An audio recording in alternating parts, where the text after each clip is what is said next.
I walked on there, and I gotta tell you, it was the most exhilarating feeling I had ever had.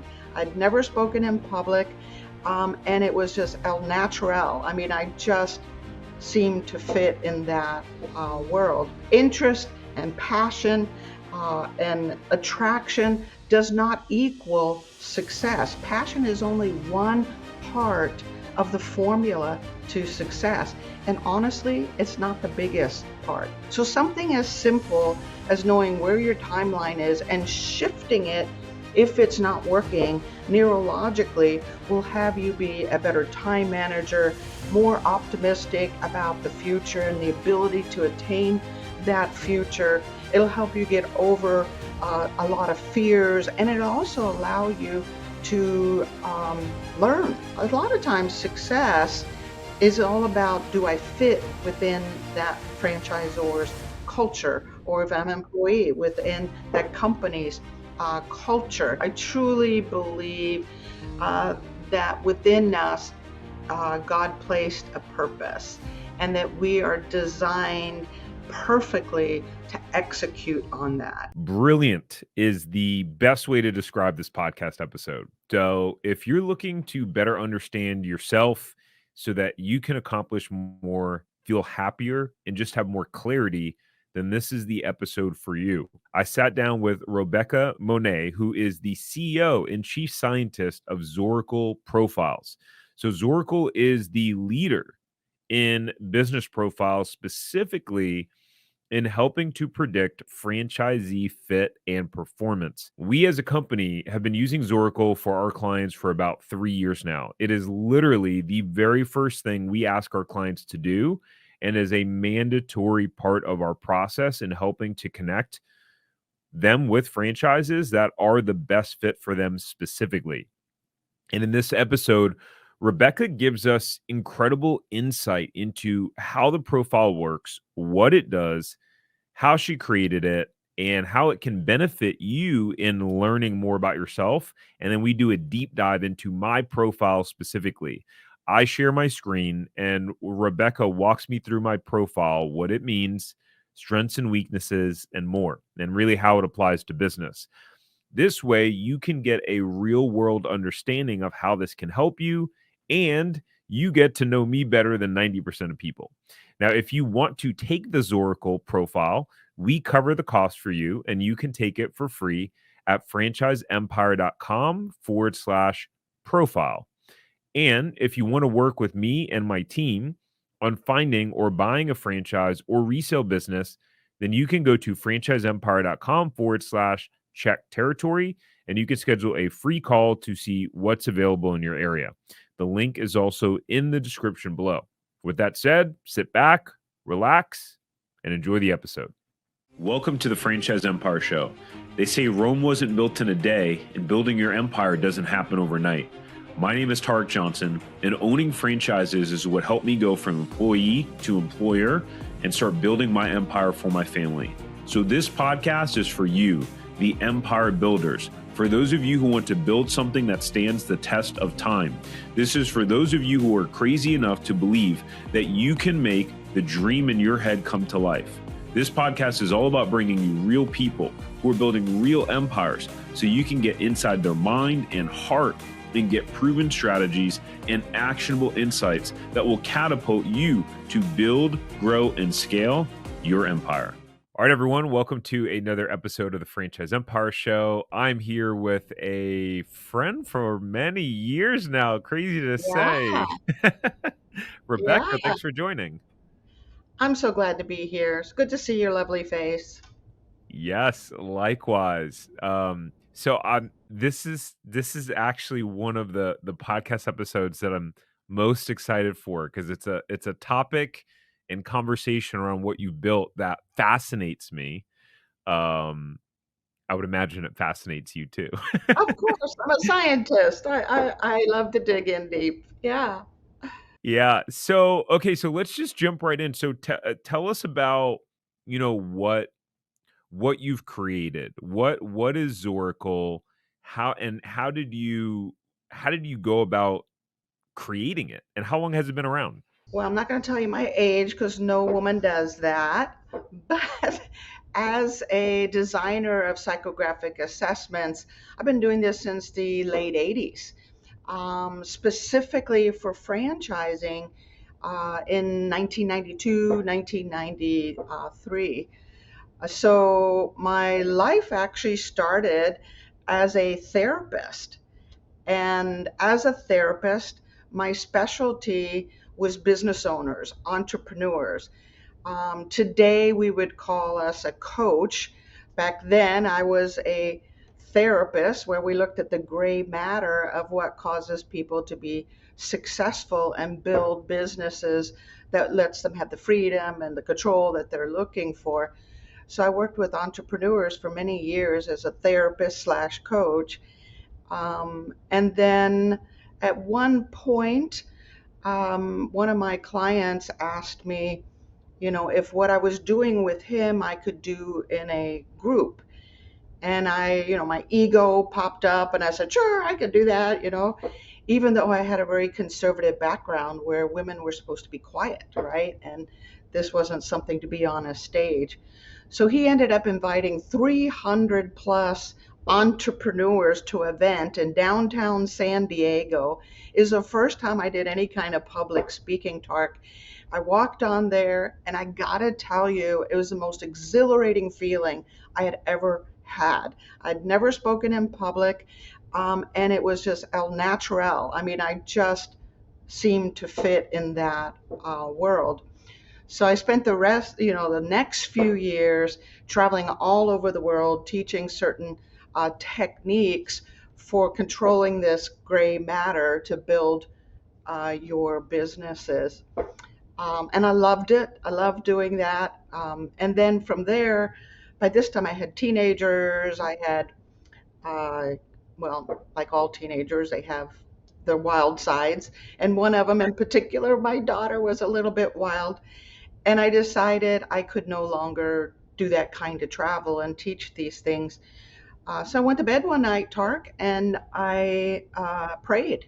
And I just said, God, what's next? I can't be on the road all the time. And I woke up with two words, and it was business broker. And now we're talking 1992, when that just wasn't a really big thing. And I had never heard that term before, even though I'd worked with hundreds of entrepreneurs. So I took the yellow pages from above the refrigerator, right, as pre-internet days, and I looked up business broker and I called all four of them in San Diego and I said, this is Rebecca Monet. God told me to call you. Let me watch what you're doing. You don't have to pay me. I'll work for free, kind of thing. And one, his name was Howard Bassick, Howie for short. He was a franchise broker. He was the first in the space, where he literally developed this franchise broker model. And I started to follow him to meetings, listen to what he was doing, and of course became absolutely fascinated with franchising. So suffice it to say, he taught me everything about franchising. I brought to him, the psychographics and the emotional and components of building a business. And that was the first psychographic assessment that was created in 1993, specifically for franchise brokers to work with their prospective franchisee so they could do a better job creating right fits between who that individual really is and the franchise concepts that are the best fit for them. So our team have looked into a few hundred franchises and put together a list of 5 low-cost franchises that all make $1 million or more and that have a proven track record of both happy and profitable franchisees. So if you have a net worth of at least $150,000 and you want to see if the territory that you want is still available for any of these franchises, then you can go to franchiseempire.com/check territory. All right, let's get back to the episode. This is so fascinating. I'm excited to unpack it, and I just love the Zorakle profile. I have mine up here on the screen, so at some point in this conversation, we'll pull up mine, and everyone can understand my deepest, darkest secrets or, just at least how I'm wired. Yes, let's look. And but we use it with all of our clients, and we use it with all of our prospects as well. Just anyone coming through our system has the opportunity to take it, just as like a value add, whether they wind up working with us or not. And it's really fascinating and insightful, and there's a couple of things I want to dig into with you because I'm curious from my perspective, and it's been a while since we've spoken and kind of had a conversation around this topic. But you mentioned that you were when you first started speaking and you were working with entrepreneurs that you were teaching them certain techniques to help them be more successful. Can you give me an example of what one of the techniques were, and what was the intended result? Well, it's amazing because when we think of business ownership, we typically think about core competencies. Do I have sales skills? Do I have operations skills? Can I look at a P&L statement? How, am I good at marketing?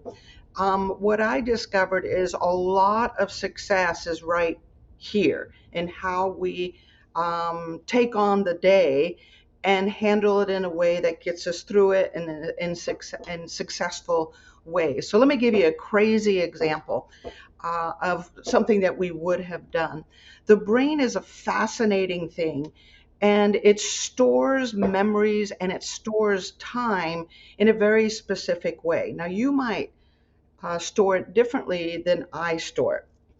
And so, depending on how we store time, we will be better or not so good time managers. We'll get more done or less done. We'll do it in a faster pace or a slower pace.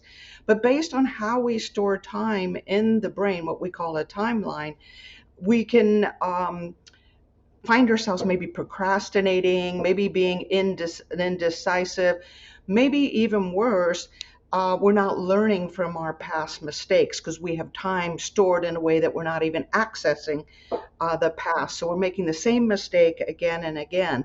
So something as simple as knowing where your timeline is and shifting it if it's not working neurologically will have you be a better time manager, more optimistic about the future and the ability to attain that future. It'll help you get over a lot of fears, and it'll also allow you to learn from those mistakes so you're not doing the same thing again and again. So it was just one technique. It's called the timeline, where we look at the timeline and any kind of blockages or issues or traumas that may have happened that is causing what's going on in your business, and then clearing that timeline and shifting it in such a way that you can see the future with great clarity and passion, and you can step right into it. Wow, interesting. Over the years, I've done, uh, I guess what my dad back in the day used to call it psychobabble. He was very skeptical. But I've done, over the years, I've done so many things to work on myself. I mean, from going to Tony Robbins seminars, I used to speak for Tony Robbins at one point in time. Gone to so many seminars and worked with coaches. And so, I'm a firm believer in what you're saying, in that, 80% of this is all mental, really. And I'm a firm believer overall that 80% of success is mental or psychology and 20% is strategy, because the example that that I've heard Tony say so many times, and I repeat now, is that, well, it doesn't matter how great like, you could have the perfect, most effective strategy in the world, but if number 1, you're too scared to act on it, number 2, you procrastinate it, number 3, you're indecisive about it, or number 4, you try it and at first it doesn't work great for you, so you just give up and you don't try it again, then it doesn't matter. Yeah, those are great examples of how really it's the gray matter. It's the head that leads the body, and the head isn't on straight, so to speak, and it's not in alignment with the business that you have selected. Then you're gonna struggle with it, whether, like you said, it's fear or procrastination. It could even be things like the softer kind of things, like you're not able to take initiative, you don't have the grit and the tenacity to get you to the next point. You get discouraged easily, right? Um, there are a lot of different things that affect our business, and you're right. Bottom line, strategy is about 20% of our success, and choosing the right business for us and how we are wired. The rest is really all in the head. And many of us don't deal with that. We're thinking it's all about the business model. We're thinking it's all about the brand. We're thinking it's all about I have to keep pumping money into it. Get your head on straight, and and then the other pieces kind of fall in place, right? Yeah. Yeah, very very interesting. So here's a question that I have, and I've been thinking about this. I'm curious about your opinion on it. So let's say someone goes, okay, my dream is to be an NBA player, and I would just love to do that, but they're 5'6", and they just the odds and the chances. Now I remember Muggsy Bogues back in the day. I think he was like 5'4" or 5'5" or something like that. But generally speaking, like as much as someone who is 5'6" wants to play in the NBA, the odds are it's probably a 99% likelihood that it's not going to happen. Are some people just not meant to be entrepreneurs, and it's just not in their wiring, or can it is it like that example, or can it be shifted? So that's kind of the conversation where the physical and the intellectual come in, right? Rather than the psychographics. I believe anyone can be a business owner. They may not be inventors and true what we call entrepreneurs, right? Where they're inventing a better widget and they're putting their own money and time into, they're taking all of the risks. They may not be that wild, crazy entrepreneur. But I think that's where franchising comes in. It's kind of the bridge between I want to be an entrepreneur and not having that skill to create something, but what you do have are other valuable attributes, as things like the ability to execute and follow a system and manage people and understand money and have the drive. So, in Tipping Point, and even when you study grit, we see that grit and other softer markers will always outweigh your height, your size, even your IQ. It will definitely outweigh in results. Now, the reality is, if I'm 5'6" and I'm putting a situation in the NBA, I probably am never going to be of the same caliber as that 7 foot tall NBA player, which is why honestly it's all about fit. You choose a business that's a good fit for you. Your desires, your interests are not necessarily the right thing for you. um, we can be attracted to things. Think about when we were dating, right? We can be attracted to something that really isn't going to bring out the best in us, right? We're interested in that blonde, or we're interested in that muscle man, or we're interested. That doesn't mean they or that business is the right fit for us. So we have to separate those things. Interest and passion and attraction does not equal success. Passion is only one part of the formula to success. And honestly, it's not the biggest part of the formula. Tell me more about that, because I am of the same belief. I tried to start many businesses prior to franchising, and my perspective is that you can take something you're incredibly passionate about and completely ruin it by trying to turn it into something that you have to make money on. I think that's so true. And it's unfortunate because then this passion begins to wane when you're not having the success that you had envisioned. So it's very common for us to say, "Oh, I love dance, so I'm going to start a dance studio," but you're not not good at running a dance studio, right? So, I mean, there are many the different processes in selecting the right business for you. I used to teach something called the cycle of success, and it works with the neurology of the brain. And at the center of it, you want to sort of think of it as a bicycle wheel, right?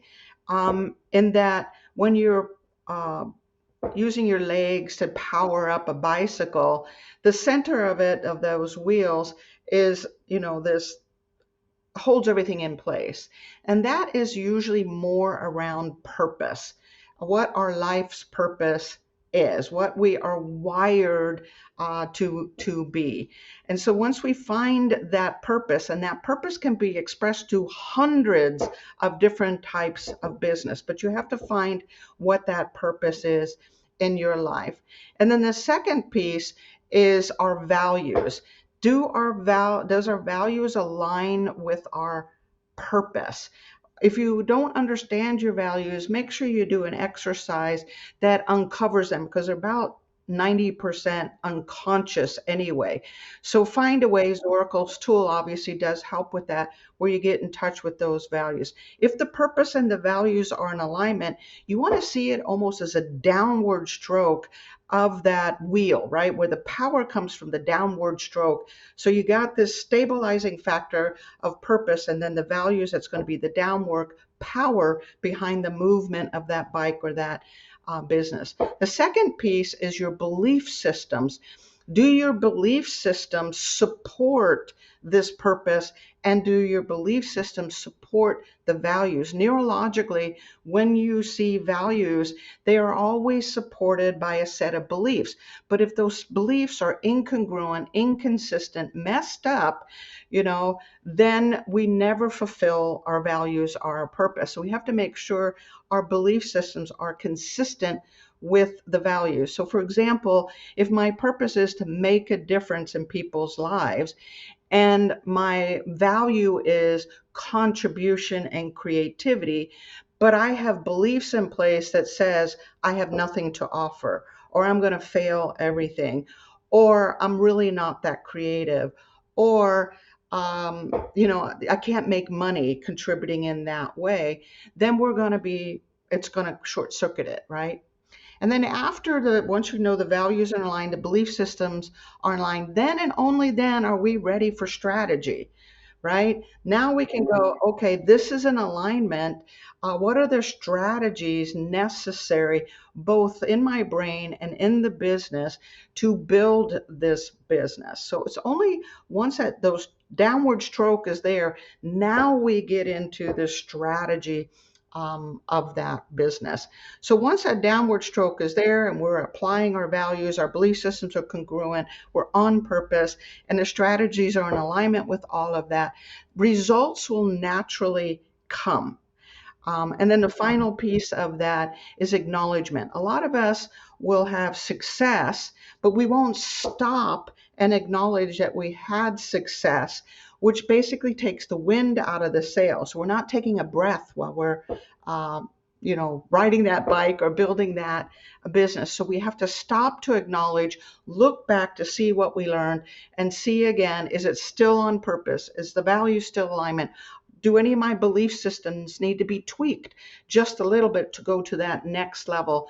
And then again, that will allow us to look at the strategies and say, will that get me where I want to go? So strategy is always a third or fourth step, probably more like a fourth step than the first step, which is usually what we're looking at. Hey, so if you want to figure out if you should buy a franchise and learn the fastest and easiest way to figuring out the best franchise to buy and everything you need to know about the process, then you'll want to go get access to our Franchise Buyers Academy. In our Franchise Buyers Academy, you'll get a behind-the-scenes look into specific franchises and exactly how much money they are making.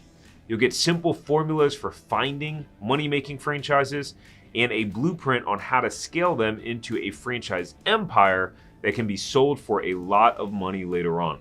You'll be able to finally answer the question on, should I buy a franchise? Now you can get access at franchiseempire.com/FBA. Now let's get back to the episode. That is so incredibly powerful that uh, I don't.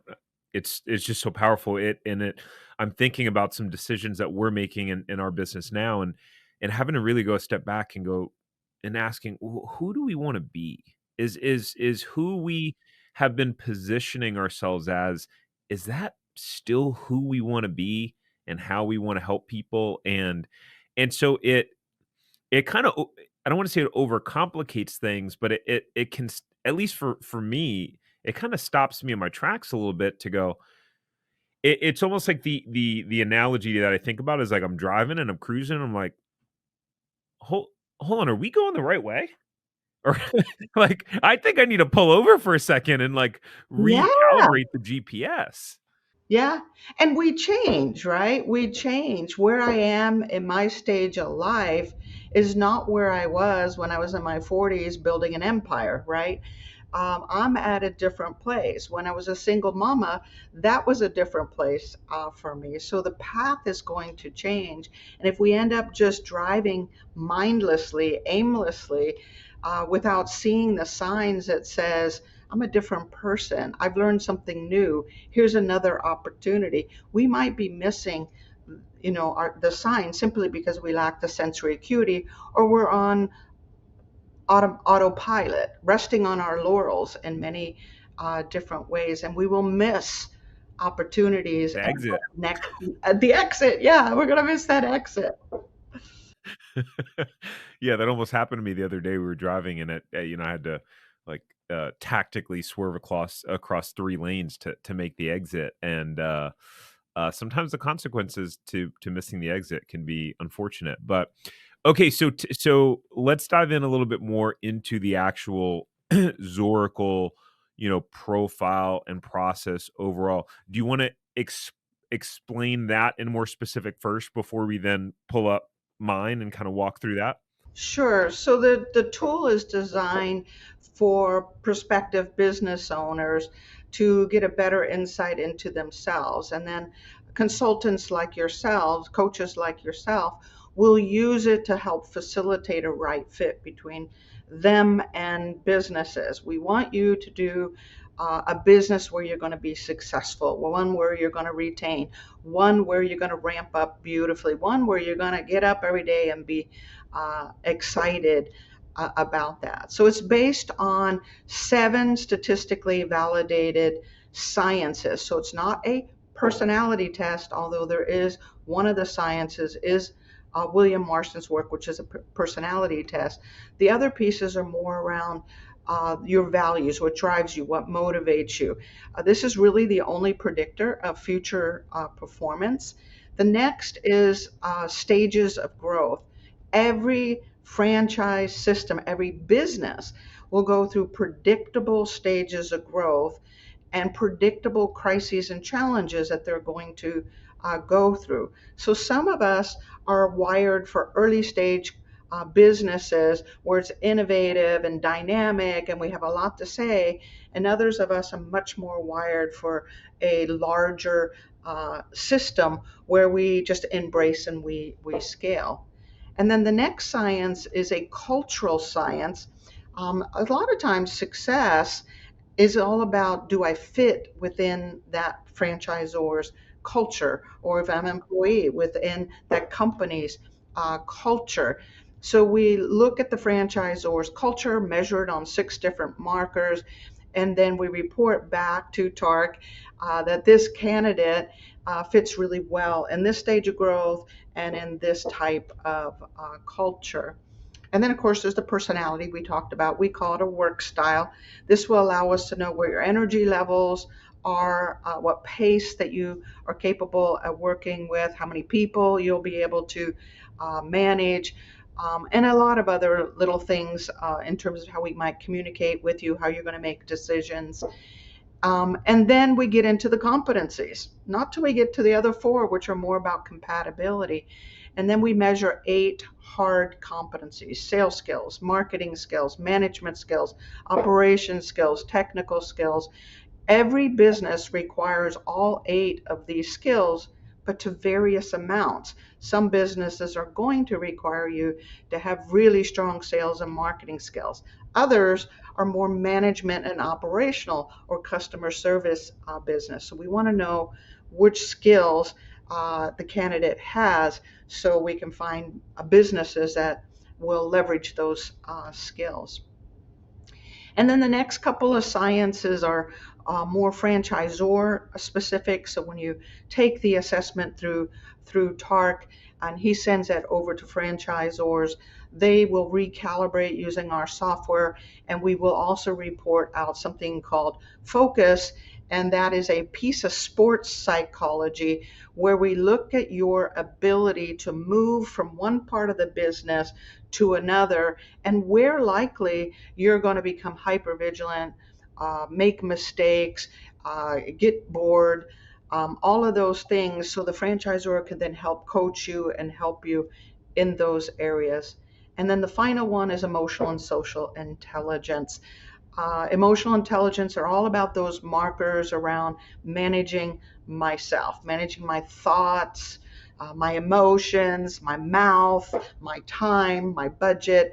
It's all about self motivation, self control, self discipline, which oftentimes that's where our success comes from, or doesn't if we lack emotional intelligence. And then social intelligence is about how you're going to manage a business. Are you influential? Can you build consensus? Can you build a team? Are you empathetic? How do you handle conflict? All of those kinds of markers. So it's a very comprehensive assessment that helps TARC match you with right franchise concepts and helps the franchisor then know how to onboard you, train you, and help you over the next several years to build your business. Yeah, and and it's literally the first step in, our process when we work with clients. It's mandatory. I mean, it's just the first uh gateway of, as soon as we start to work together, the very first thing people do are a net worth profile, so we can obviously understand their finances and their Zorakle assessment. And literally the very first meeting is reviewing that as the first step. It's, built into the process. So for those of you listening or watching, I just want to express how important this, profile is. So okay, so I want to pull mine up, and then we'll go through that, and then I'll lead the rest of the conversation. But I wanted to ask you, you mentioned early on, you praying about your next step. What role has God or faith had in your journey as an entrepreneur specifically? It's the foundation of everything I do. I truly believe that within us, God placed a purpose and that we are designed perfectly to execute on that. I think there are a million things that get in the way and that we can blame for our lack of ability to execute on that. But I truly believe that each of us are here on this earth for a reason and at this very particular time. And I find it sad when someone can't get over certain things where they're not able to express that because we need you, right? And I feel that every single day. So faith is a big part of who I am. And it's where I turn when I'm confused. It's where I turn when I don't know what the right decision is. It's where I turn when I have to make a decision anyway and I don't feel confident about it because it's not confidence in myself, but in my God. So it's a very big part of who I am. Mm. Yeah, me too. It's interesting. Interesting little story about that is, we were going to be hiring a key role in the business, and it was going to be. This was a little bit over a year ago, and at that point, I had a bunch of contractors on the team. Um, but we hadn't yet hired our first like W-2 full-time salaried position. And so it was a big deal to do this, and you know how it works in building a business. It's this balance of always hiring right when you feel like you're not ready, and it's kind of scary, and you know it's gonna take you to like level up. It's like this like leap of faith, right? And so I'm thinking, oh, I really want to get this right and make the right decision. So I prayed on it, and I just prayed and just prayed that I would be connected with the right individual and person, and just and prayed for guidance. And this random name popped in my head. I'm going for a walk and just like random, clear as day. And it was one of those moments where it was just like, really? Really? Are you and, sure? and so lo and behold, I reach out to this individual and I said, "Hey, I'm looking to hire for this role. Know anyone who's interested?" He goes, "Actually, I am." And to this day, now over the last year, he's been one of the most instrumental people in our growth, and just a great human being. Fits within our culture overall, and it scares me to think of what might have happened if I had not prayed on it. Listen, if you had not prayed and you not listened, sometimes we'll pray and we'll not listen, right? It's more like begging, right? Or it's more like whining. I mean, a lot of my prayers are whining, but but you listened, right? You listened. I know I walk around here sometimes. I just did two really big hires, Tark, so I can relate to where you're at, where I was just holding back, holding back, holding back. And I walk around the house, which is where my home office is, and I'll go, thank you. Thank you, God. I couldn't have done this. This is not what I would have decided, but it's so perfect. So perfect. And I think you're going to find the same thing. It does take training the ear to hear it, though. And in your case, you heard it clearly, you doubted it, but you had enough faith to act on it. And there, I think, is where many of us fail, is acting on what we're hearing uh, from, that still small voice that is telling us exactly what the next step is. And the next step sometimes is scary, especially when you got to take on a big hire and you're just now making money. We're growing and next level and the next level. That's a hard decision. Yeah. And one more quick story that just popped in my head, that before we dump into the profile, which was that was how my wife and I decided on our first franchise, and the moment we were going to pull the trigger, um and the location we were going to be at. It was like I drove by this site every day for months and months and months, and then randomly one day we were thinking about franchising, kind of looking into it, and one day I'm driving to work, my commute, in my suit and tie, and all of a sudden the uh now leasing sign just like popped out at me, and it was like I actually saw it for the first time after driving by it every day, multiple times a day for months. And immediately in that moment, it was this flash of intuition of, that's where we need to open our franchise. That's it, that's the spot.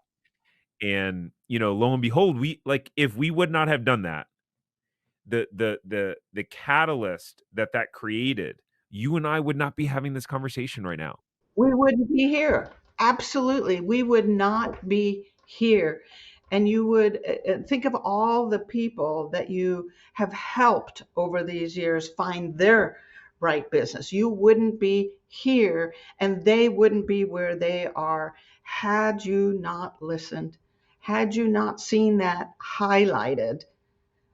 You were open. My guess is you and your wife had already been praying. Should we go into franchising? What business? You probably were already done it. And all of a sudden, boom, it was highlighted. Um, it's amazing when it happens. It really is. I can, when I went from being therapist to public speaking to, doing what I'm doing now, which is working in franchising and providing psychographics, each time It was a fervent prayer and listening.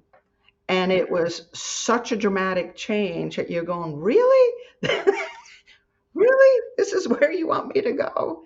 Yep, this is where I want you to go. Yeah. Okay. All right. Let's pull this up. I'm excited to do this and get your perspective. So let me click share screen, and I'm hoping you'll be able to see it well enough. So first glance at looking at this, what stands out to you? So this is a potential franchisee view of the assessment, and it quickly tells us that A, you are wired to potentially be a regional developer. You are an empire builder. You're going to want to dominate a marketplace as a franchisee. So you're big thinking. You're a regional developer. Over to the right, we can see your skills. The idea here with the skills is highest and best use of your talent. So we want to find businesses where we can use your leadership skills, your sales skills, your finance and ops skills, and your technical skills to grow that business.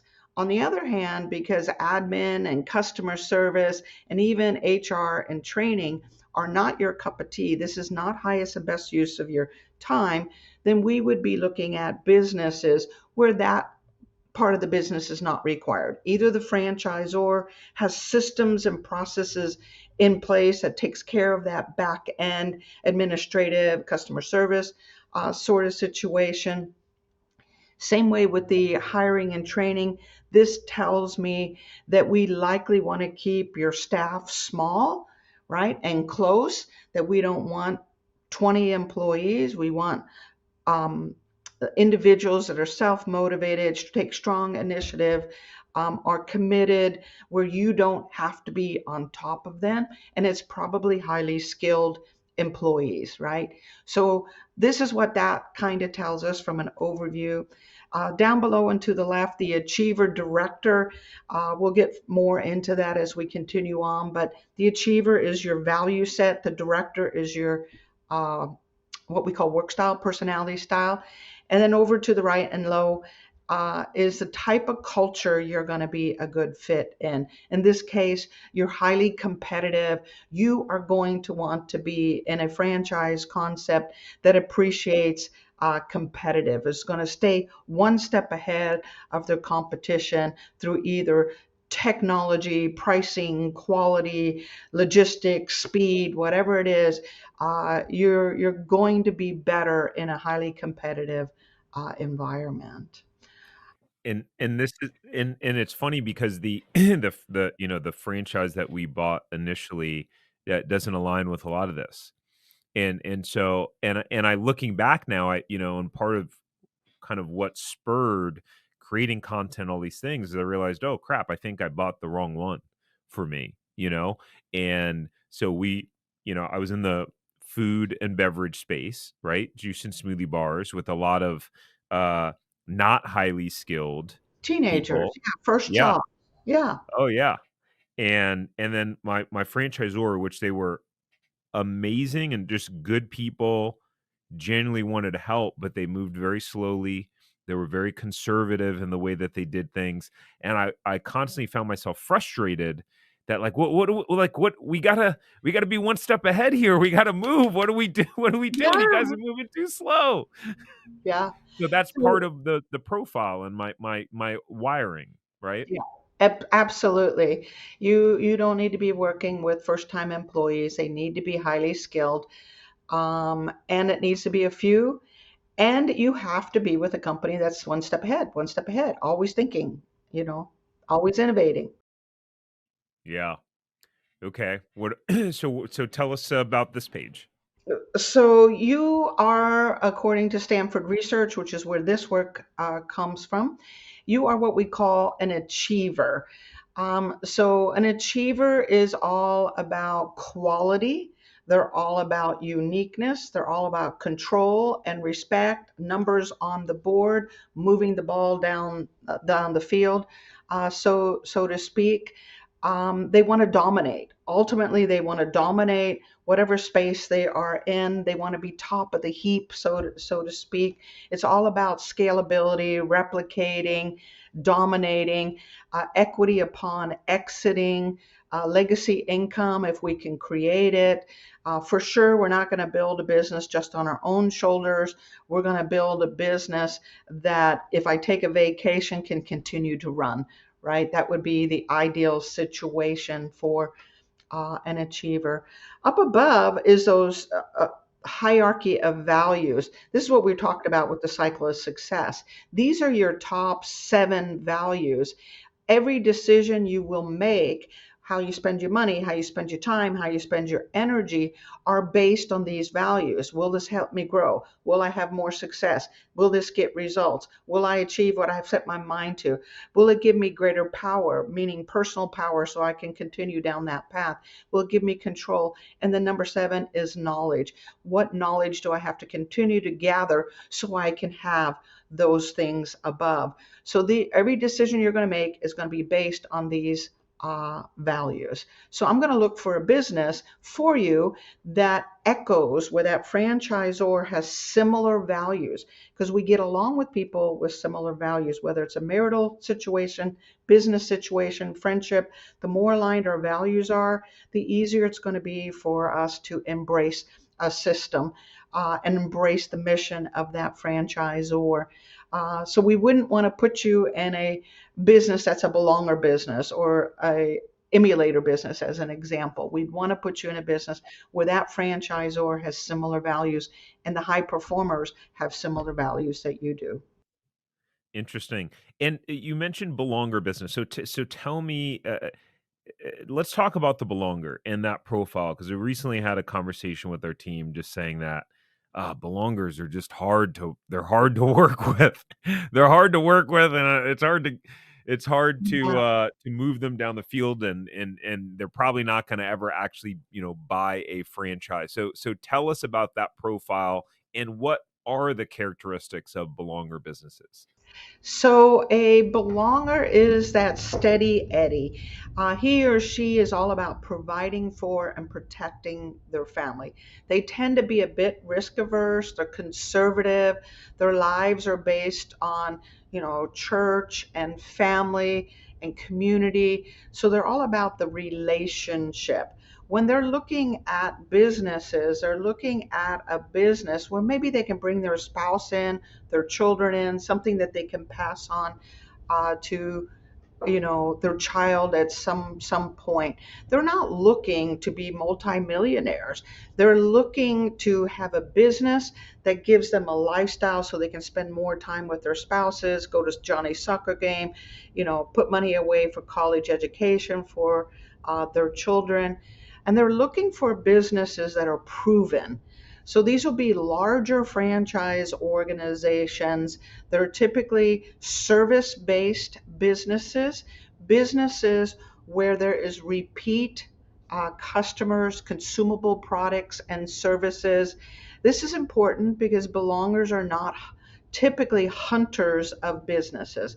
They're great at customer service. They're great at managing people. They will be able to read the P&L statements and plan, but we don't want them hunting. We want them managing situations. So the business you were in earlier might have been a better belonger business. Without looking at it, I couldn't confirm that.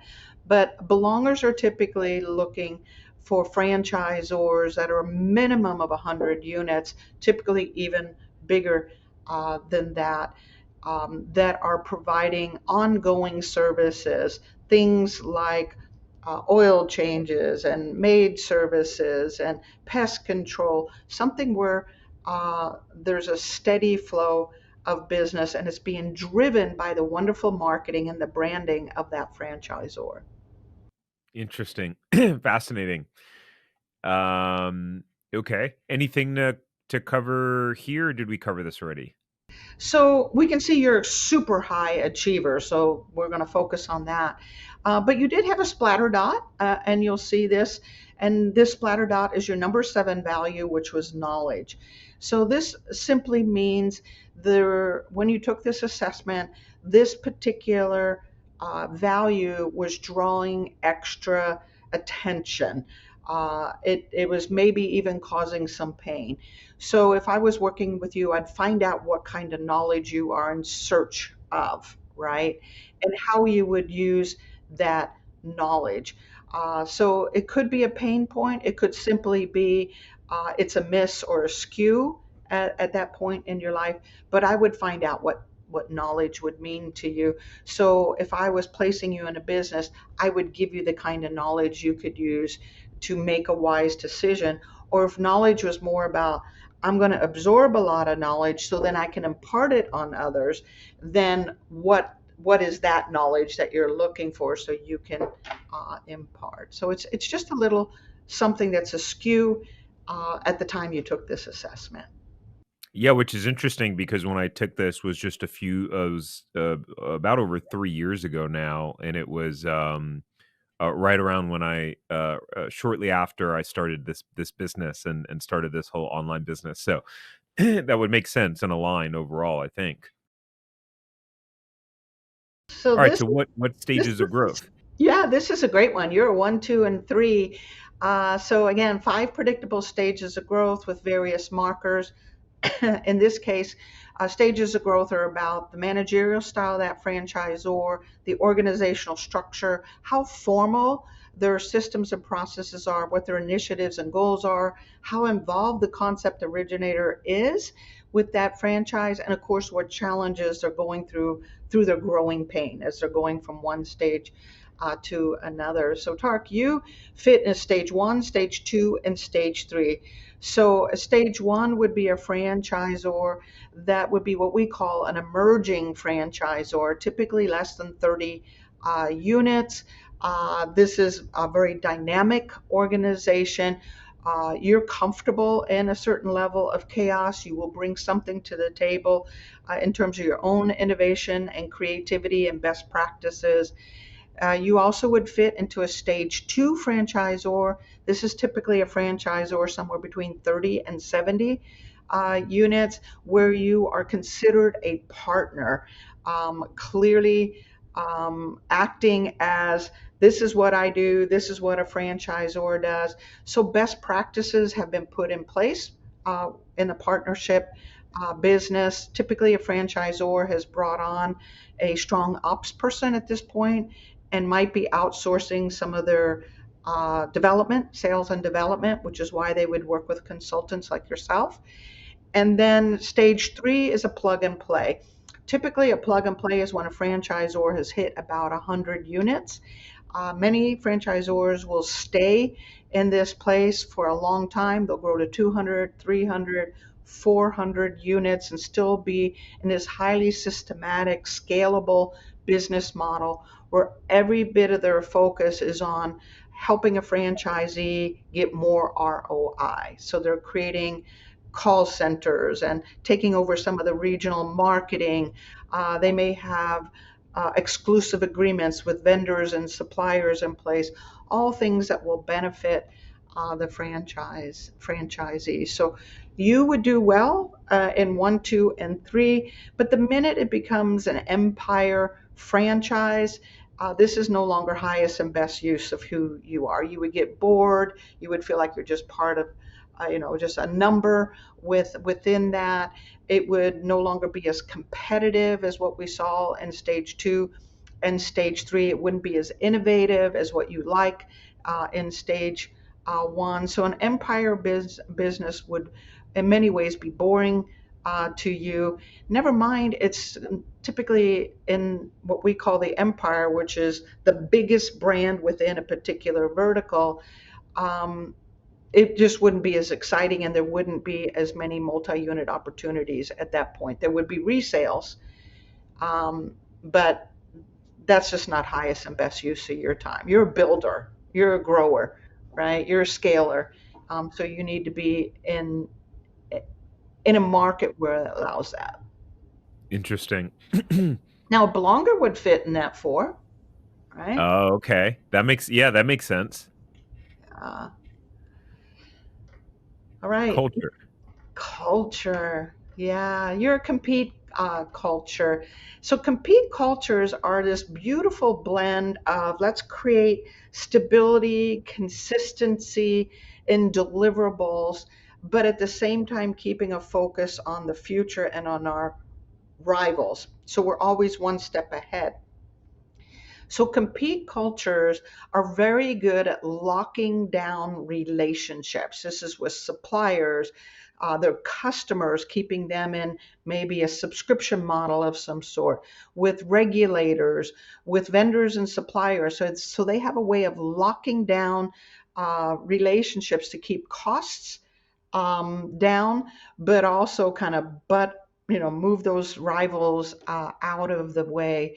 So they're very hard driving, goal oriented, always with an eye of the future and how they're going to stay ahead. So they'll be focusing on quality, they'll be focusing on uniqueness, they're going to be focusing on speed to delivery and keeping costs at a place that makes sense. So you are highly competitive, and any of these others would not be as good a fit. You might fit in a creative culture, but definitely you're more competitive than even that. Yeah, and that definitely resonates overall. All right, so I feel like for me, this is when I look at a Zoracle. This is kind of the first place that I go to. Is this the meat and potatoes of the profile in general, and then outside of that, what do you see? So this is the personality component, what we call a work style. So it would be a place I would come to quickly understand how to communicate and build rapport with my client. It also gives a lot of information about the energy level necessary for that prospective franchisee. In your case, you think fast and you make decisions fast. You're kind of bottom line individual, right? So it's all about the goal. So knowing that you are a director, if I was coaching you at this point, I would know to give you the data you need quickly because you look at the data, you make your decisions data. I wouldn't drag out the process because you are a fast decision maker. So when I look at this, I look at the best way to connect with that individual.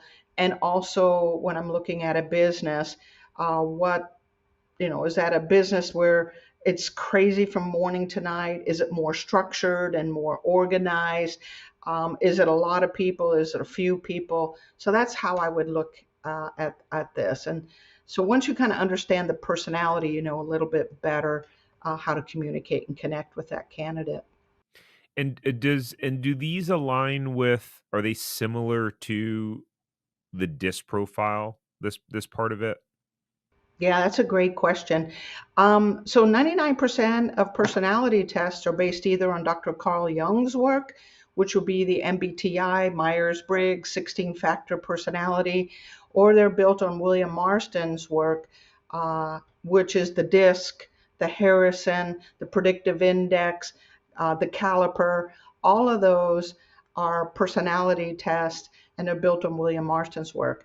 So yes, this is the exact same science as what would be used in a disc. The director would be your high D, the promoter would be your I, the connector would be the S, and of course the thinker would be your conscientious or your C. So they're very similar. So if you understand the disc, you understand the work style. Yeah, interesting. And we have seen a difference, and we do see a variation of because when we hire people, actually, we will have people take the Zoracle when we hire too, as one of the very first layers to see if we want to continue on in the interview process. Yeah. And then later on in the interview process, we have a really deep one that spits out like a 50-page profile, and that one has a pure disc in it. So what's interesting is that my disc profile, I'm high D, of course, but on the disc, I'm also a fairly high I, Yeah. which doesn't really reflect here. But then that as a guy that I worked with would say with a C hook, which is the thinker side of it. So Yeah. Well, let me tell you why, because that's a really good point. It's interesting that you noticed so quickly. Um, since we are also measuring emotional and social intelligence, when we bring in the emotional and social intelligence component, it can soften or increase a particular marker. So, for example, a director can be very dictatorial and they can be dominating, right? Or that high D. They can be autocratic in some situations and highly critical, and just go, go, go, and expecting others to do the exact same thing. But if you bring in some of that emotional and social intelligence, like a good team builder, empathy, consensus building skills, good leadership skills, if we bring in some of those softer markers, conflict management, now that D actually goes more into more of a normal range, and some of the other markers will tend to go up. And this is why this assessment is so unique, in that if we only made a fit decision based on personality, personality has less than a 3% correlation to success. It Mm, will, as you pointed out, let us know if we can work with that employee and if they're going to be a good part of the team. It's going to teach us how to communicate with them and those kinds of things. But in franchising or in any business, your personality has almost zero correlation. It's less than 3% to are you going to be successful. So we still provide it because it provides other information that's useful to TARC in leading you the right direction and making sure that the candidate is getting the information in a way that they can absorb it. And also, it will set the pace of the consult that you're going to be going through. interesting. So is there, as we go to the next one, is there and I think we could probably skip this because we kind of covered that, right? Is Yeah. there a component that you're saying personality only equates to about 3% of success? Is there something on the profile that has a stronger correlation? Yes. Yes, the stronger correlation is the values and the values alignment and the stages of growth. If we can get a candidate to to align with a franchisor's values and stage of growth, that has a higher impact on success than personality. And we frequently in my business, I'm talking to franchisors every day, all day. We have about 350 that are using our system. Um, and they will say, well, we got people all over the place. They were engineers and they were HR directors, and this one's really extroverted, and this one's really introverted, and this one's good at details. And how is it they're all successful? Well, because personality doesn't really dictate that. There's a whole lot more markers, including the emotional and social intelligence, as well as your values and your drivers and your grit, that will determine that. We still want to know, right? We don't want to work with people we don't like. But the reality is there's not a lot of correlation. Look here, you're an Elon Musk, Tart. It doesn't feel like it. Yeah, yeah. This is what we call the wealth model, by the way, creating a unique brand. So you're someone that will come up with an idea and create a brand around that, which is kind of what you've already been doing in the last few years. Um, and you're a risk taker and you're an out of box thinker. Yeah, interesting. And so, tell me a little bit more about what's the difference between the leadership and vision and executive and management? So, leadership ability is the ability to cast a vision, build consensus, and keep people accountable. And then management is more the day to day managing of people, budgets, projects, schedules. So, one is more hands on, one is more big picture, sort of in the business, rather than on the business kind of idea. A leader is, on the business, more strategic, more big picture, and then keeping people accountable. Manager is more hands-on and in the business, side by side with their employees.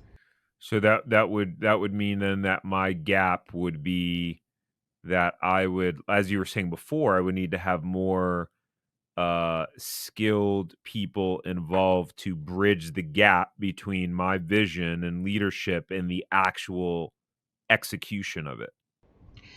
Exactly. And they need to have those strong initiative skills and grit skills, because you're going to set the vision.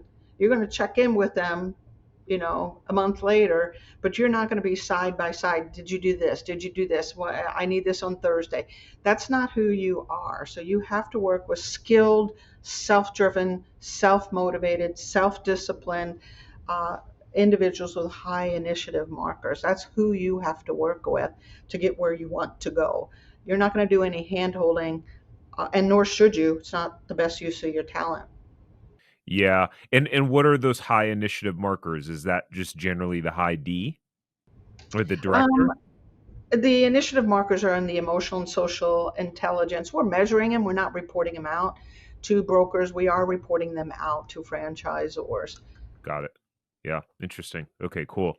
And the finance and operations is spot on. I mean, I can even more so than sales and channel planning. Naturally, I could get lost in the problem solving component of the automations and our CRM and how to set it up. So and part of that, I guess, is sales planning as well. But I've just always thought that one of my natural skill sets was operations. I agree. I agree. You're all about scaling and replicating, which means automations, and you have the technical skills and the operational skills to do it. So, and you're right, it turns into sales. If the CRM is working and the marketing program is working, we don't have to be quite as uh, strong in certain skills if we have the automation there. Yeah, interesting. Okay, cool. So this one is interesting because every business requires a certain amount of sales, whether that franchisee does it or someone we hire. This just tells the candidate and tells TARC what kind of sales someone would be good at. So in your case, Tark, you are both great at consultative, which is getting in, solving the problem, analyzing a situation, educating, advising your clients, and you're also great at competitive sales, which is more of a high ticket, um, transactional type of sale. Mm, interesting. Yeah, that makes sense. Okay. And then what is this is just like a recap, the last part?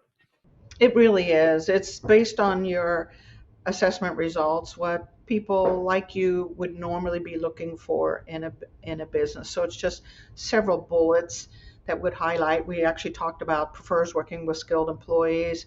You're going to be good at both business to business, business consumer, but I would lean towards business to business. You're going to want a unique product or service. You're going to want a business that at some point you can be absentee, one that you can replicate, one where you can dominate, one that has equity upon exiting. This is just a list of things that are going to be necessary in whatever business you choose. Awesome. Awesome. That was very insightful. Yeah. Well, you're insightful. You're interesting, Tarek. Thank you. Thank you. Cool. Well, any I know we went a bit over time here. Any last parting words or anything kind of on your mind or heart that you want to get out before we wrap up? I just want to say know yourself, right?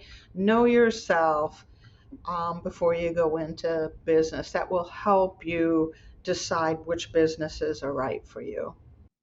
Interesting. Actually, one last question. So how can someone like myself, or if on our team we have, high directors, does that mean we shouldn't work with belongers because they'll drive us crazy, or do we just have to get better at improving our flexibility and adaptability? What's your perspective on that?